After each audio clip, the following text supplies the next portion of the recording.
Tuesday, February 6, 2018. I've got this hat. And I may or may not have, but definitely did, order a flamethrower last week from the same person that put this hat out a couple of months ago. And that person is Elon Musk. And you guys may know Elon Musk from Tesla cars, but he's also created this company called the Boring Company. He also is the man responsible behind SpaceX. But just a moment about the Boring Company and the reason why there's a hat and the reason why there's now a flamethrower and the reason why the internet's literally, probably all puns meant, on fire. Because Elon Musk is one of those individuals that is challenging the norm. He's challenging status quo. We are a generation of the next at this point, and Elon Musk is one of those visionaries that has continued the forethought of what's next. Elon Musk is one of those individuals that has challenged that mentality of next and has looked to innovate to say, this is what we should do instead. And I may get this quote wrong, but I know that at one point Wayne Gretzky used to say the reason why he was such a brilliant hockey player was that he didn't go where the puck was. He went where he thought it was going to be so that he would be able to be ahead of the curve, put him in a better position to succeed. So getting back to the hat and the flamethrower, the Boring Company is a company that Elon started looking to solve the problem of traffic out in California. And from what he said in the past, you could either solve for the traffic problem in this world by either going up with flying cars, which was irresponsible because flying cars could create accidents, which would then rain down cars, or you tunnel below. Hence the name, the Boring Company. So with high-speed tunnels under the ground, you'd be able to alleviate the majority of the traffic that's on the ground. Brilliant concept. How do we get it funded? We can start by getting public support by selling hats, which by the way, the hat was either $20 or $30 in a limited quantity, now reselling on eBay, not that I would ever resell this, for about $150 or more. The next step was, let's sell some flamethrowers. So at $500 a piece, he sold 20,000 flamethrowers in a period of 2+ days. But flamethrowers must be illegal. He actually looked into that. They're not. As long as the flame is under 10 feet, they are legal. And trust me, when we do get a flamethrower, which was really highly irresponsible, especially for Mary to allow me to buy such a ridiculous item, we will have a little bit of a responsible cheap seats flamethrower party. Maybe we could see how many toys we can melt, how fast we can light a fire, how many fireworks can get lit up at one time. But with all that said, I will say this. Elon Musk, much like Steve Jobs, if you guys have heard me say this 1,000,001 times, especially when we go through Spaceship Earth, one of my favorite innovators of all time, Elon Musk is there as well with the SpaceX program. If you guys have watched this channel for any period of time, you know that I am very, very interested in space. We go out to Kennedy Space Center quite often. One of the greatest things of moving to Florida was the ability to see rockets launch in the air. We were able to see the space shuttle program still continually go up into orbit. I've never seen a manned mission go to the moon in my lifetime. Hell, I've never even seen us go to the moon in my lifetime. But there's a dream. And that dream is to go to the moon, and it's to go beyond the moon, and to go to Mars. Buzz Aldrin, my favorite astronaut of all time, has coined the phrase, get your ass to Mars. Get your ass to Mars.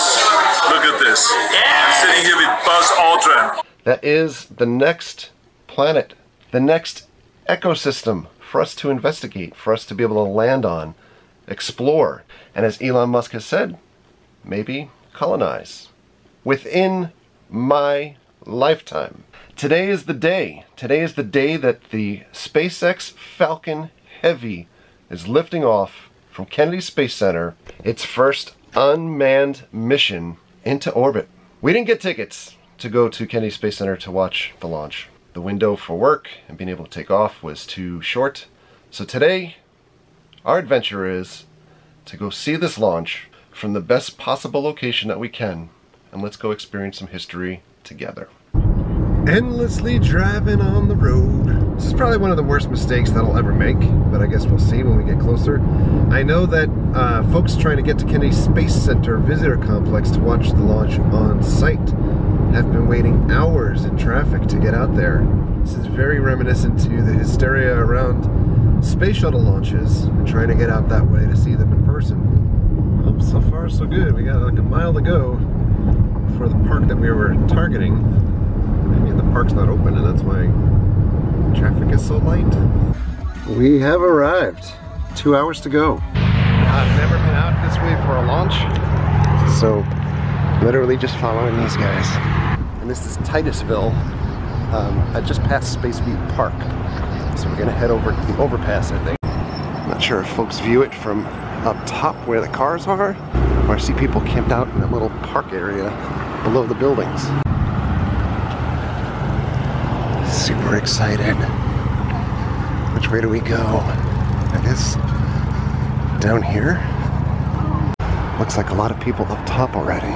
Although, maybe I should get a spot up there. Might be able to set the mini tripod up here. Have the big tripod up in between these. Alright, so it's 10 after 12.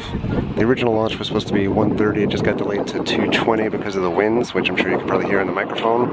I'm doing my best to try to avoid the wind here. This is the spot that we got on the bridge. Not too shabby. Although if I brought flip-flops, I probably could be wading in that water. And there are dolphins jumping out in there. It's 1:15. We're delayed until 3:05. Hopefully not delayed much longer than that. And more importantly, hopefully it goes up today.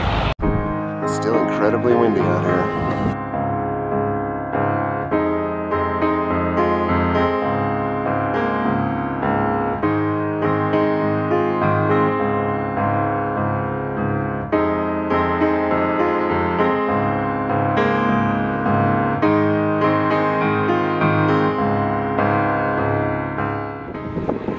Cops on the scene down there.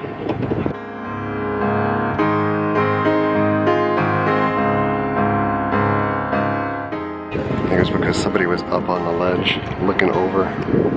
It is not looking good with about 2 hours to go. Way too windy.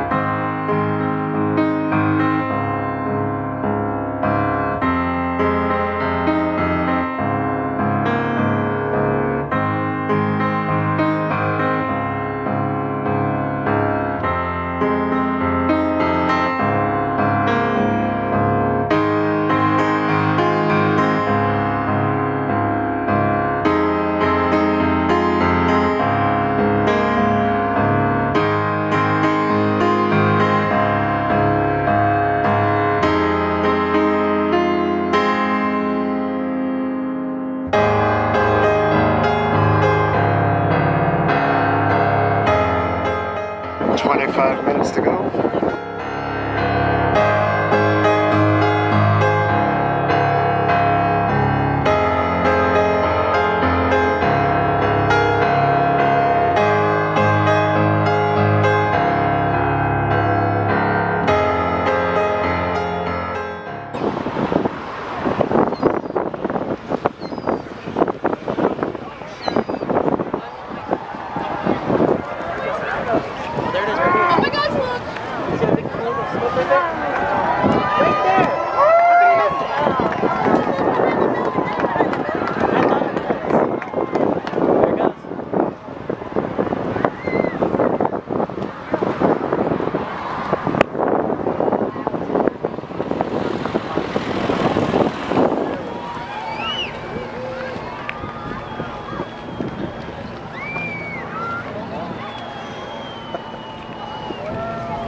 It hasn't broken away yet? No, it won't break off. The parts aren't going to break off until it gets much higher. It's not even in space. Yeah. No, that's blast, rocket blast.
And it's over. That was one of the coolest launches I've ever seen. We just made history. Amazing. And now everybody's got to leave at the same time. Alright, where we watched the launch was not actually Spaceview Park, so I wanted to come over here to just take a quick peek through the park. Actually see what it has to offer. We've got some monuments. Handprints from Dave Scott.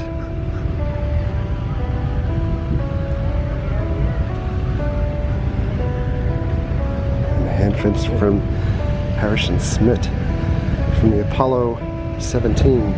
And Rusty Schweikart, Apollo 9.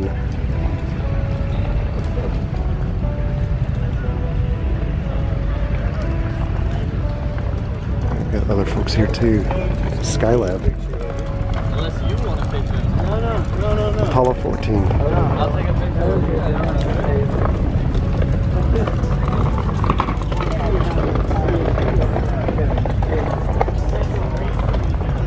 Joe Kerwin from Skylab. I've got a lot more monuments all around here. A lot of Apollo mission folks.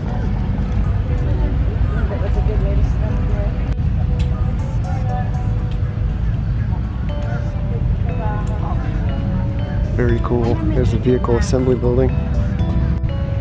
Folks taking pictures next to things. Here he is. We will go to the moon and do the other things. Moving on. More tribute plaques. Apollo 13. John Swigert. John Young.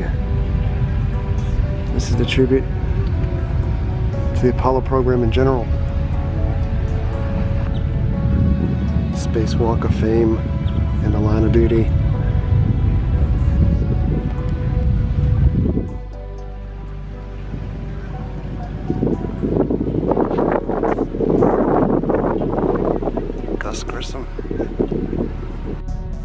The National Space Club Florida Committee, Hall of Fame.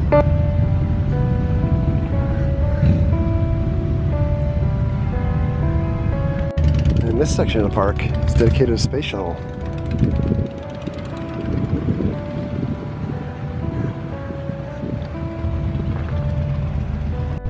Flowers down here at the memorial for the Challenger and Columbia cruise. It was just the anniversary the other day of the Challenger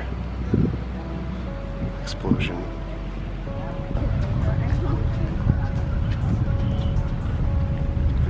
Space Shuttle ground operations, Atlantis. Endeavour. Enterprise. And Columbia. Very cool little park to investigate. While we're waiting for some of this to go away. Titusville, Florida. We're at it. Back home. The launch was awesome. What a fantastic day for launch. Just the experience, and I didn't vlog every time that there was a delay out there, because I think, you know, ultimately, you know, the launch was supposed to be starting at 1:30, then it kind of bounced to, I think, like 2-ish or 2:20, then to 3:05, then 3:15 and 3:45, and everyone was very concerned that it wasn't going to get up.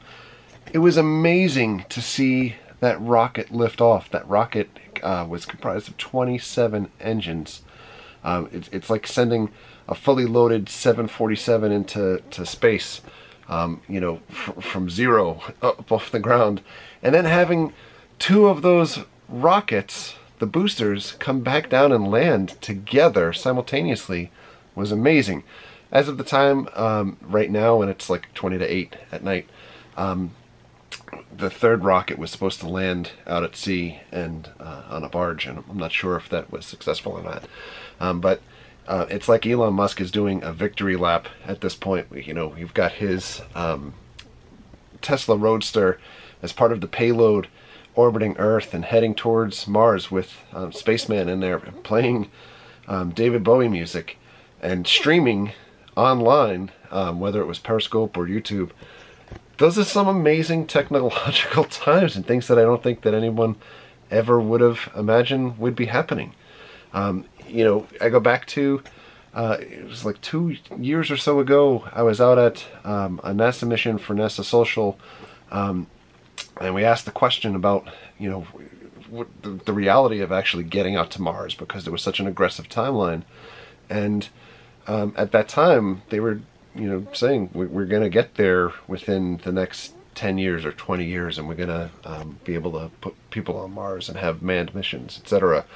And it just seemed improbable, and it always just seems kind of like science fiction-y. And it's not science fiction anymore, it's science fact. We're taking steps and we're doing these things. And you know, we're just breaking through the status quo, and it's amazing to see this stuff happening. So in any event, I am pretty sunburned, at least on one side of the body, because I'm pretty sure the entire day the sun was over this way, and I'm waiting for Mary to come home and find me completely red. So that wasn't a good thing. But the other thing to note, when I was out there the entire day, I did not go to Kennedy Space Center, because Kennedy Space Center, when they originally put packages for sale for the event, and you do have to pay when you go to Kennedy Space Center extra, unless you're part of like a VIP type thing or invited out there. But for the most part, you pay for these upcharge to watch the launch. They originally put it out there before there was a date tied to the launch, and I couldn't do that because of work and being able to drop out of work on a dime. And then when they had the date out there, everything was pretty much sold out. So you kind of start to look at resources, and I did the easiest thing was to Google where could I go to see a launch that would be good, and there's plenty of websites out there. I'll put a link down below to the website that I used that kind of bulleted out which of the places were best to see launches from different launch pads, etc. So we went over by Spaceview Park, and then we went up on the bridge, and we were able to see everything. Today's total cost for the launch for me was just, I paid for parking at like a VFW type hall, so it was like $10 to park, only because there was enough, or there wasn't enough free parking to get in there. So, you know, for the most part, to be able to see the launch itself was free 99. Can't beat that. And that's it. So thank you very much for coming along and experiencing this with me. Thank you very much for all of your likes and your comments and your subscriptions. Treat others the way you want to be treated. I promise we're going to have some really cool fun when that flamethrower gets here. That's going to be amazing. But until then, keep watching other videos of ours. Enjoy. Thank you very much, everybody. See you guys. Have a good night.